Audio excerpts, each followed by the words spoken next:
But Evanston, Illinois is moving forward with reparations. They plan to give out $10 million over 10 years. And basically to like black families, people who lived in the area like during a certain time period or descendants of those people. And it's going to be like money for housing. So like down payments or house repairs, stuff like that. So I was just like, I don't know. I think it's crazy, but Yeah, I've heard this more and more too. Like I watch Bill Maher, and he has had guests on there that are advocate for reparations. And my thing is like reparations in the traditional way that people think of reparations, like deciding on some sort of monetary value to give African Americans. And my thing is like, how do you determine how much that is? How do you determine who gets it? Like, do you literally have to prove that your ancestors were slaves? Who is that money coming from? And like, I don't know how you possibly do it without making race relations worse. well, it's inherently racist. Because anytime you say I'm going to do something for one group based on the color of their skin, that's racism. And instead of like stepping away from it altogether, like you're creating something to try to counterbalance the other one. Well, and it's also literally advocating for people paying the sins of their fathers or their argument great grandfathers. Because it's always important to remember slavery, and we should have discussions about it. But basically, no white person today, had had slaves. Well, there's that. No black people today were slaves. That kind of thing. Right. There's that, and there's also the argument that like basically, if you go back far enough, everybody's ancestors like had slaves or were slaves to some other group, even if it's like white and white, black and black, Asian and Asian. I don't know. I agree with it. They actually put in like the work to build the infrastructure for this country. Slave owners got paid when slavery became illegal. Sure, the people today didn't, enforce slavery like their ancestors did, but I feel like they still benefit from what happened with it, Like, there's still a system in place where, like, white people benefit more than black people from, economics and finances and all that stuff. So, I mean, yeah, I'm okay with it. I don't have a problem with it. But here's the thing. So, like, let's say someone was like, okay, we're going to do this. We're going to give every black person in America $20,000. Well, here it goes. Oh, that's all that slavery was worth, $20,000.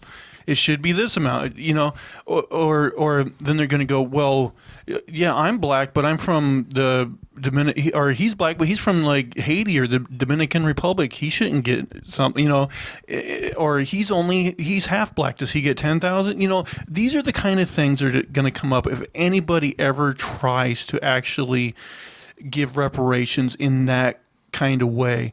And also, I guarantee if they do something like that, asshole white people are going to be like, well, better not hear you complain about slavery anymore. It's taken care of. I forgot who made this argument, but there's also like, what do you give to people who are half black or a quarter black or an eighth black or a 16th black? Yeah. And no, it's very complicated. I definitely think if they can figure out how to do this, like, I don't know if there's any records of like who was a slave back then and who their descendants are now. Well, but some people can trace it back, and a lot of them can't. Yeah. Yeah. So that's the hard part right there for me. Yeah. I mean, to me, the better way, modern day reparations, it's going to be, well, and it wouldn't be fair to call it reparations, but making things right would include things like, finally, getting rid of for-profit prisons, decriminalizing drugs, letting non-violent, drug offenders who are in prison out. Those are the kind of things that are going to help the black community thrive. I mean, it's definitely a simpler way, and I mean, there's been so many complication caused by those issues. I think that would be a huge step. Yeah, yeah. The prison stuff really gets me down. But I don't know. Basically, anytime the government inserts itself with the premise of like, I'm gonna be a hero and I'm gonna make myself look good by taking money away from one person and giving it to another person, I'm very, very shaky on those terms and those kind of what is like a mindset, I guess. Even though it's very common in different ways. Well, and the other thing is like, I imagine they would pay that if they did reparations, they would pay that out of tax money, and it's like, okay, that tax money is generated by Oh yeah, black they'd be people paying and some white, of it, and so it's like that's another thing is like the aspect of where the money's coming from. And I don't know. It just, I don't think That's there's. true, because most of the people who are paying the taxes aren't even the rich. It's like the middle class. The middle class takes the brunt of it. Yeah. Many of which would be African Americans, and Yeah. so yeah, I don't know. I don't think there's any way to do it where it doesn't cause more problems that it won't, what it's trying to solve, I guess, is my thing on it. Yeah. So it's so complicated that I can't say it'd be a good thing or a bad thing. I can't say which way it would go. Yeah. Like this. Another thing I always like it is complicated, but also at the same time, the government can't do anything efficiently or intelligently.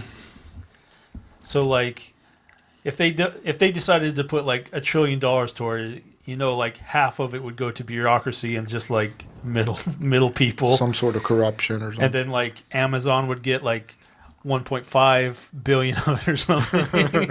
Some sort of corporate subsidy.